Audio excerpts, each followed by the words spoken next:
This is a 1995 BMW M540i, and it's one of the rarest BMW sports sedans in existence. There are just 32 of these, with V8 power, a 6-speed manual transmission, and a lot of cool stuff borrowed from the M5. And today I'm going to review this one and show you all of its quirks and features.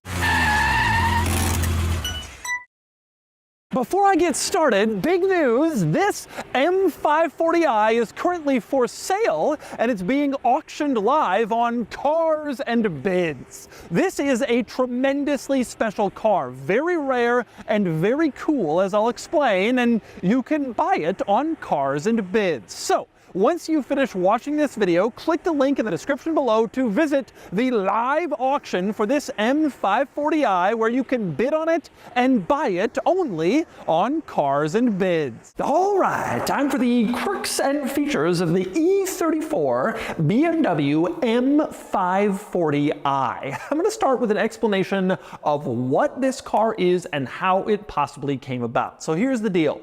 BMW made only 32 of these. That's it. This is one of 32, and they were only offered for the Canadian market. So this is a super rare Canada-only special edition BMW. And here's what happened. The M5 was sold here in North America, including Canada, from 91 to 93, and then it was gone. But the E34 continued production through 95, and for those 2 years, BMW wanted something a little bit more special in the lineup since the M5 was gone, something cool and sporty at the high end. Here in the United States, we got the 540i M-Spec, which was a pretty cool BMW in its own right. But Canada got a cooler one, the M540i, although merely 32 of them existed for the entire Canadian market. But there is absolutely no question that this car was cooler than the US 540i M-Spec, and obviously rarer. And the primary reason is the Canadian M540i got some touches and upgrades from the Euro market BMW M5 that the US cars didn't get. Starting with the brakes, the M540i borrowed its brakes from the Euro M5, whereas the US market 540i M-Spec took its brakes from the US M5 that had just gone out of production. The M540i also had its suspension from the Euro M5, which of course made it especially aggressive and exciting to drive, and that included a slight lowering 20 millimeters compared to the standard car, lower ride height, and it just plain looked cooler. And there were other cool features beyond just that. These wheels, the M-Parallel wheels, weren't offered on the US E34 M5, but they were on the Euro E34 M5, and they were on the Canadian M540i. This car also got more aggressive styling than a standard 540i. The front end design was borrowed from the M5 with a lowered front valence situation that looked more aggressive and more exciting compared to a standard 5 Series. Same deal in back. You had a lowered rear section that made it more aggressive, sportier looking, particularly when paired with the lowered ride height that these cars had. The M540i also had chrome exhaust tips, which was a nice benefit that enhanced the look on the outside, and it had these special mirrors. They called them the M aerodynamic mirrors. They were smaller and sculpted in order to allow air to pass over them and through them for better aerodynamics. Whether it was true, we will never know, but this car had them. And beyond all the nice M and performance upgrades and touches, this car also featured some other cool goodies that just weren't offered on US spec E34 models, like headlight washers. As you can see, that was only on the Euro cars, but it made it to the Canadian M540i, and there were a few other little touches like that. And next up we move under the hood, and the story of the E34 M5 and 540i is especially interesting from a powertrain perspective, and that's because the M5, the ultimate high-performance version of the E34 5 Series, it had a 6-cylinder engine, but the 540i, this car, had a V8. Even though the M5 was the top performance dog, it didn't have the largest engine. So the E34 M5 here in North America had about 310 horsepower and 265 pound-feet of torque. This car had the V8, 282 horsepower, which is about 30 horses less, but it had 295 pound-feet of torque, so 30 pound-feet of torque more than the M5 6-cylinder, which was a nice upgrade over that car. Obviously, this was the last time BMW did this. Future M5 models have all had big powertrains that were the top dog in the range, but here, the 540i actually had a larger engine with more torque than the vaunted M5. But beyond that, let's talk exterior quirks and features, starting with the most obvious, namely the hood is hinged in the front. So when you pull the latch in the driver's footwell to open it, it sort of slides forward, and then you come around to the back of the hood and pull it up, and then you get access to the engine bay. Certainly the most interesting thing in this car's engine bay is right here. This is a label from the California Bureau of Automotive Repair certifying that this car is California legal. That's a big deal for an imported car. This was sold new in Canada, imported to the US, and it's very difficult to get imports legalized in California, but this one has been. It's a California legal M540i. Other interesting exterior items, for one, the badging on the back. It looks like some kid bought an M logo and stuck it on next to 540i. If you drive this thing around, people are going to think you faked the badge, even though obviously you didn't. This is how it came from the factory, but most people wouldn't know that and have never actually heard of this car, but it is real. As for the overall look and the design of this car, I still think the E34 is absolutely beautiful. In fact, I still think the E34 is the best looking 5 Series ever made. I think the design is just perfect. It was very 90s. It's certainly aging, but I think they got it just right. A fantastic mix of understated and sporty and attractive, well-proportioned, all at the same time. It is a gorgeous car that has aged fantastically, and that's especially true of this one with its M parallel wheels, its slightly lowered ride height, the front lip spoiler, the lowered rear end. This car is just so beautiful in my mind. And next up we move inside the E34 M540i, where there are quite a few interesting quirks. But let's start with the model-specific touches that helped this car stand out from a regular 5 Series, and specifically the carbon fiber trim, which is actually in a lot of places in this interior. You can see it on the door panel. There's a lot of carbon fiber there. On the passenger side of the dashboard, you got more carbon fiber, and here in the center console around the gear shifter, all carbon fiber. It looks really cool, and it was special for this car. And speaking of special for this car, one touch I absolutely love is this plaque in the center console, which specifically shows the individual number of each Canadian market M540i. You can see this one is number 3 of 32. That plaque right there certainly calls out the specialness and how exciting this car is, and it helps to kind of legitimize that it's something different from a standard 5 Series. Also in this car, you had an M gear lever, as you can see, the little M colors on one corner. And the coolest thing about this gear lever is the shift pattern actually lights up at night when you turn on the headlights. You can see it's illuminated from the inside, so it shows the gear pattern even at night, which is a pretty cool touch. They certainly didn't have to do it, but it's neat to see it done. And one other M touch worth pointing out, the door sills. You open the door and you can see the M M badge there, again to remind you that this is a special car and not just your regular run-of-the-mill 540i. But anyway, next we move on to the interesting quirks and features in here. Let's start with the door panel, where you'll find a couple of interesting things. For one, there is a climate vent on the door panel, positioned right there. I guess because they didn't really have space on the dashboard for that climate vent, it's actually well positioned to blow air directly on you. It's a little bit further towards you than most car climate vents, so it's nicely placed, but it's certainly unusual to see it there. Also unusual, in the driver's door storage pocket, there basically is no storage because the pocket has been taken up by this plastic piece. It's a coin holder, I believe. You open it up, you can stick coins there. And interestingly, on the outside, it has the BMW logo on it.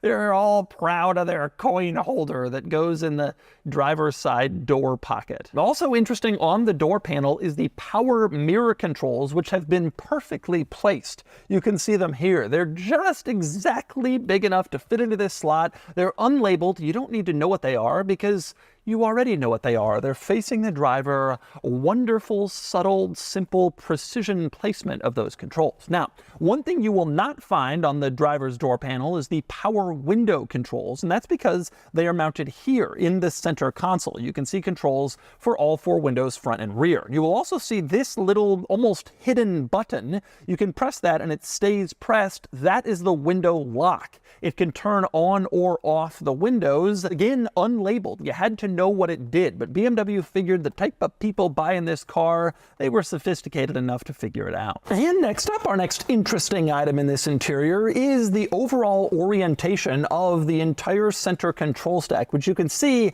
is heavily oriented towards the driver. This was a BMW hallmark in this era, this driver-focused center control stack, to really enhance BMW's position that this was a driver's car and that they were building the ultimate driving machine. Now, on this center control stack, some rather interesting controls. For one, this panel here, which is an information panel that shows various different things depending on what you want to press. You can get like a timer going here, the temperature, your average speed, your fuel range, the date and time, all this stuff, and you can press depending on what you want to see. This doesn't seem very sophisticated, but it is certainly a predecessor to modern day infotainment systems and screens that provide obviously a lot more capability and information, but this is kind of a good example of where it started. Now, also in this center control stack, you can see your climate controls here, which are all fairly straightforward: temperature, left, right, air position, etc. The funny thing is there is no climate control on here to turn on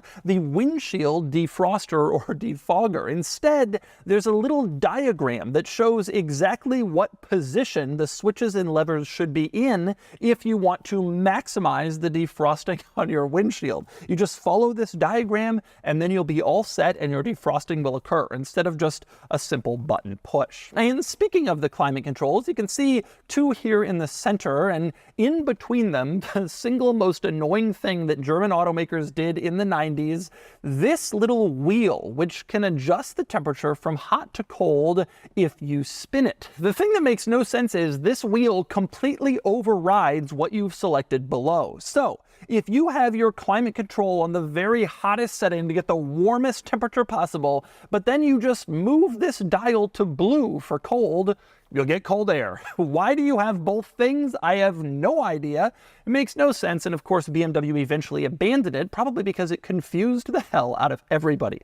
But this car has it. Also worth pointing out, one other interesting thing with the climate vents, this vent mounted on the dashboard is gigantic. It's the one obviously that sends air up to the windshield to do the defogging. The vent itself is notable, but the interesting thing here is this slider that allows you to turn on or off this vent. You typically don't have this for windshield climate vents, but you do in the E34. But anyway, next we move on to the rest of the interesting quirks beyond just the climate control. One is in the gauge cluster. You have a display at the bottom of the gauge cluster, a digital display that shows you information. It's controllable by pushing the end of the turn signal stalk. You push on that and it cycles through various different information, like what you have in the center control stack that I already showed you, but this one obviously closer to the driver's line of sight. Now, another interesting quirk going back to the center control stack, you have kind of a hidden panel, as you can see. It looks like the stack just continues goes along, but there's a spot that pulls out, and indeed, that's for a cigarette lighter and an ashtray. You can pull that out and do your smoking, just as the Germans would have back in this era. Next up, let's talk interesting switches, starting with this one next to the gauge cluster marked EDC. This is the suspension system that I mentioned that came from the Euromarket M5, and you can choose between two different settings, S or P. S stands for sport, if you want a sport suspension system, but P, well, that stands for practical, not comfort, not regular, practical, because in Germans' minds, that's what you had. You were either sporty or you were practical, and in this car, you can choose. Another interesting switch directly next to that is the fog lights, which is kind of strange in its operation. It moves up or down, and there's a little circle that actually shows what you've selected, kind of illuminating in its window, whether you have the fog lights on or off. It's the same control you have over on the other side for the headlights. You kind of move the switch up or down and then look in the window to see what it is you've selected. Next up, let's talk seat controls, specifically starting with the heated seat, which is mounted right here, the control for it on the inside of the seat next to the center tunnel. You can turn it on or off pretty simple. Over on the other side of the seat, you can see your typical seat controls, but then you also have some extra controls also mounted on a rocker switch along with your memory settings. You can obviously set your seat memory and then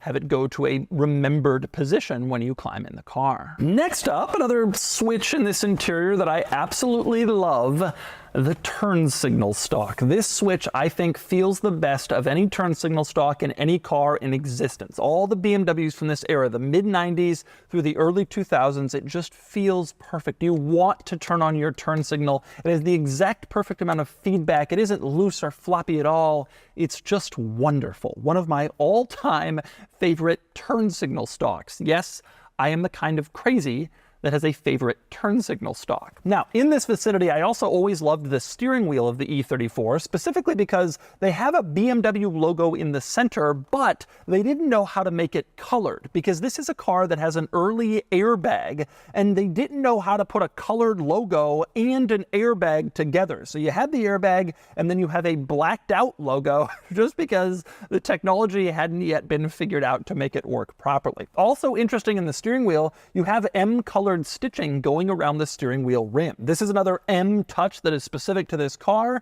compared to a standard 540i, and again, it gives you a more special, sportier feel like you're driving an M car. Next up, one other interesting item in this interior, the glove box is absolutely massive. Open it up and it's huge. You can stick a lot of stuff in there, and it contains a flashlight located right here. The BMW glove box flashlight was found on a lot of BMWs in this era, even has the logo on it. Sadly, this one doesn't work, and none of them ever work, but you do have your BMW flashlight. And on the subject of lighting, one other thing to point out, the sun visors. You drop them down, and then you slide the mirror cover open and the lights turn on from above, which is the preferred placement of sun visor mirror lights, well known by people who use sun visor mirrors frequently. And it's also kind of an engineering feat. The sun visor lights aren't even on the sun visor, they're somewhere else, but we still made it work. Pretty nice. And next up, we move on to the back of the M540i. You get back here and you quickly discover it is surprisingly tight back here, especially considering this was BMW's mid-sized family sedan. Not necessarily the M540i in particular, but this generation of 5 Series was the mid-sized sedan, and there's not a lot of space. Obviously for kids, but I'm tall as an adult. My knees are pushing up against the seat in front. My head is almost hitting the ceiling. Toes don't have much space. It wasn't a big back seat, even though this was a mid-sized sedan. But you did get some nice creature comforts back here. For one thing, you got climate vents, which is pretty nice to see, especially in this era and this type of car. That's a nice luxury touch. You also had lighting. A reading light for the rear passengers was mounted on the C-pillar, as you can see, and a little switch to turn it on if you want. And of course, there's an ashtray. And not just one ashtray, but 2 individual ashtrays for both sides in the rear.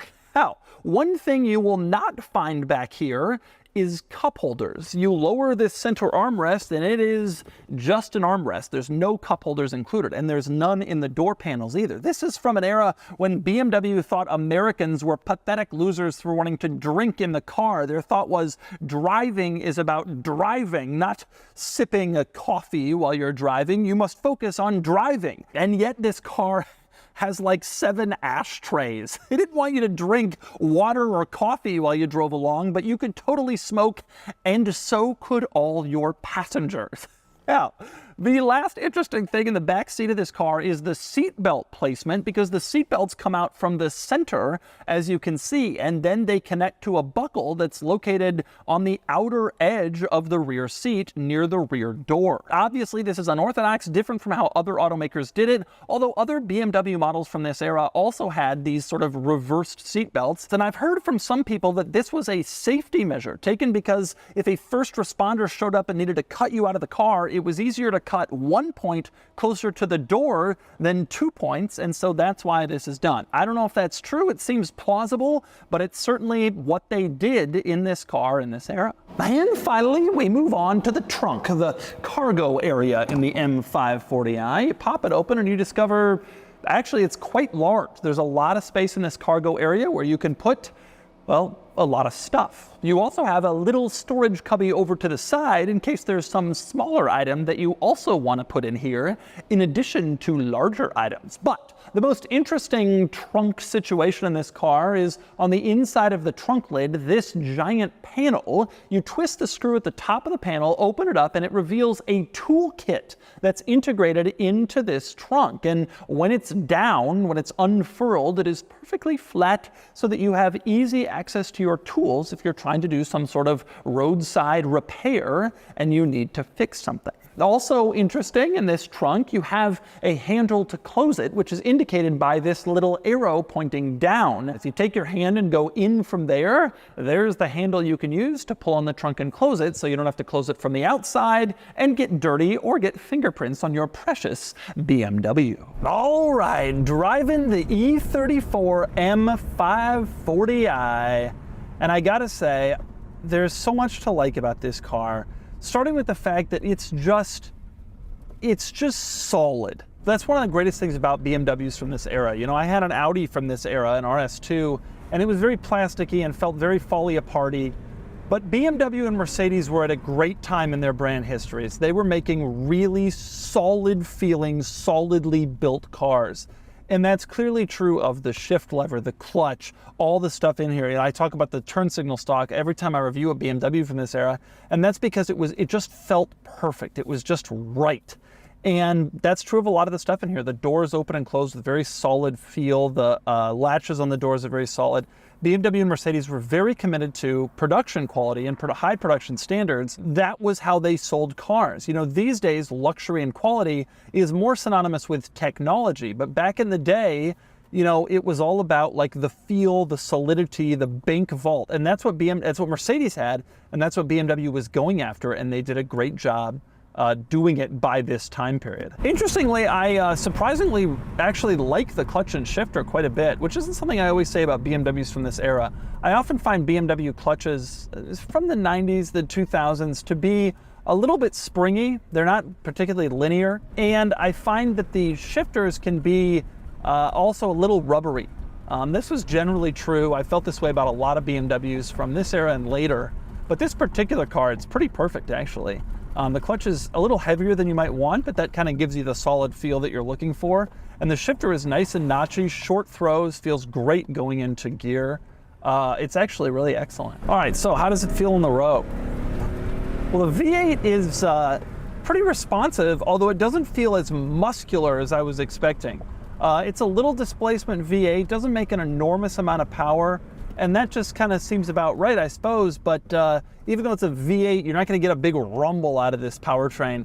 You actually instead, it feels like a V8 in the sense that it's got a lot of torque and it feels like big low-end torque, but you don't have sort of that real rumble of a V8. Nonetheless, it is quick and it feels quick, and you can tell that it's quick quite immediately when you're driving this car, and it feels smooth, great smooth power delivery.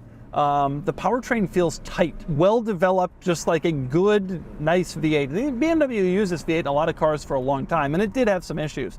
But in this particular car, it doesn't feel like that. It feels nice, feels high quality, and it feels like you can really wring it out in a very smooth, kind of calm, comfortable way, which is impressive. This car has 215,000 kilometers on it, probably about 130, 140,000 miles. It's been driven a lot, but the engine still feels pretty strong and pretty smooth. And it's fast, so this car does feel nice and quick, and it gets going when you get kind of higher up in the rev range. Like a lot of cars from this era, it does take some time to build, and unlike turbocharged cars, the power does build smoothly, but low-end power is not necessarily the main thing that's there. You do have good low-end torque, you can feel that it's a powerful engine, but it definitely is a little short on like fast speed performance at the very beginning of the rev range. Now, one complaint a lot of people had about the E34 and its you know, drive and feel is that it's a little bit slow to respond, and that's definitely true in terms of handling. The steering precision is not exactly massive. I mean, it's not incredibly quick to turn when you turn the wheel. The car does handle pretty well. This one seems like it sprung nicely. The suspension is fairly flat, and you don't have a huge amount of body roll, which kind of surprises me because I had a buddy who had an E34 M5 that did have a lot of body roll. But this car has the Euro M5 suspension. It's probably a little bit tighter, and I think that really contributes to this car feeling more stable and more planted on the road. There's a lot to like with this car. And you get to drive around in the beautiful E34, which I really think is one of the most beautiful BMWs, and to this day, the most beautiful 5 Series. It just looks great. And it drives reasonably well, and considerably better than the Audi RS2 that I had from this era also. This car is just clearly better built, better designed for a better performance car experience, and it delivers that. And so that's the E34 BMW M540i, one of the coolest, rarest sedans of its day. A very special car, and you can buy this one on Cars and Bids. Anyway, now it's time to give this E34 a Doug score. And the Doug score is here, 51 out of 100, which puts the M540i here against some similar cars. It's just 1 point behind the E34 M5, which makes sense because these cars share a lot of similarities. But the M5 gets an extra point for cool factor because, well, it's an M5. Although those who really know may actually find a low-volume M540i a little cooler. Regardless, this is a special car with a surprisingly nice driving experience, along with some good practicality and excellent styling.